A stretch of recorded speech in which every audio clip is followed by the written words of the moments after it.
जय हिंद दोस्तों। बीजेपी के फायर ब्रांड सांसद साक्षी महाराज अपने बयानों से सुर्खियों में रहते हैं। वही अब बीजेपी सांसद साक्षी महाराज ने समाजवादी पार्टी के राष्ट्रीय अध्यक्ष अखिलेश यादव की तारीफ करते हुए कहा, राहुल गांधी से तो 1000 गुना अच्छा अखिलेश है। वहीं बीजेपी सांसद ने कहा कि इंडिया गठबंधन का जब अंग बने तो मैंने सोचा क्या हो गया अखिलेश को, इन्होंने नशा कर लिया क्या? अखिलेश जैसा पढ़ा लिखा व्यक्ति काहे को इंडिया गठबंधन का अंग बन गया?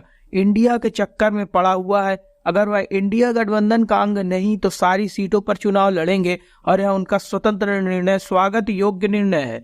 इसके साथ ही साक्षी महाराज ने कहा कि वैसे तो 80 की 80 सीट भारतीय जनता पार्टी जीतेगी।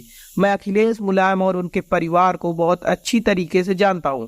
वैसे तो बीजेपी सांसद साक्षी महाराज जहां से लड़ते हैं वहां से जीत जाते हैं। सांसद साक्षी महाराज कहते हैं, मैं साक्षी हूं, जो कहता हूं वही होता है।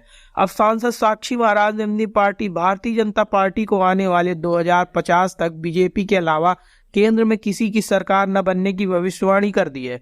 बीजेपी नेता साक्षी महाराज ने कहा कि 2050 तक बीजेपी के अलावा केंद्र में किसी की सरकार बनने वाली नहीं है। उन्होंने कहा कि 100 रुपए का स्टाम्प लिखवा लो, मैं राजनीति छोड़ दूंगा। 2050 के बाद की बात करना, उससे पहले बीजेपी को हराने वाला कोई नहीं है। साक्षी महाराज ने कहा, इंडिया गठबंधन वाले कहते हैं मोदी को हटाओ, इन मूर्खों से बताओ लाओ फिर किसको? किसी का नाम नहीं बताया आज तक। हमारे पास मोदी है। मोदी को पाकिस्तान भी मांग रहा है, पाकिस्तान के साथ राष्ट्र भी मोदी मांग रहा है।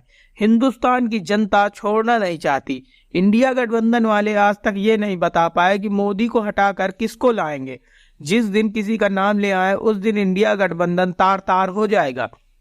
वहीं उन्होंने मौलाना महमूद मदानी के बयान पर राम मंदिर उद्घाटन समारोह में पीएम नरेंद्र मोदी शिरकत न करे, जिस पर बीजेपी के सांसद साक्षी महाराज ने जमकर हमला बोला। बीजेपी सांसद साक्षी महाराज ने कहा कि 550 साल पुरानी लड़ाई जिसमें हजारों लोग शहीद हुए, भारत के प्रधानमंत्री विश्व के नेता हैं और वह विश्व के सबसे विशालतम मंदिर अयोध्या में 22 जनवरी को पूजन करके उद्घाटन करेंगे।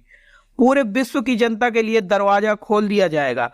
मौलाना मदानी जी से पूछिए क्या वह तैयार है उद्घाटन करने के लिए। बीजेपी सांसद ने कहा कि राम त्रेता में आए थे, लेकिन 22 जनवरी को सारे हिंदुस्तान में, विश्व में दीपावली मनाई जाएगी। सुप्रीम कोर्ट के आदेश के एक ट्रस्ट बनाया गया, कमेटी बनाई गई। भारत विश्व का सबसे बड़ा संवैधानिक राष्ट्रीय है।